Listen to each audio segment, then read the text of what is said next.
উত্তর চব্বিশ পরগনার হুগলি নদীর তীরে অবস্থিত একটি পুরাতন শহর হলো শ্যামনগর। এখানেই রয়েছে শ্যামনগর কালীবাড়ি বা মুলাজোর কালীবাড়ি।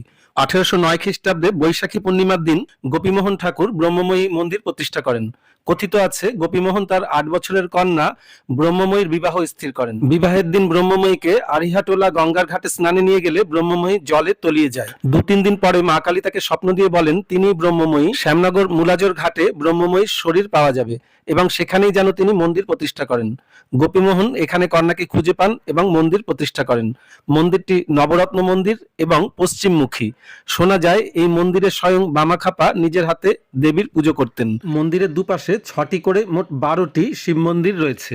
মায়ের মূর্তিটি কোষ্ঠী পাথরের এবং উচ্চতা 3 ফুট।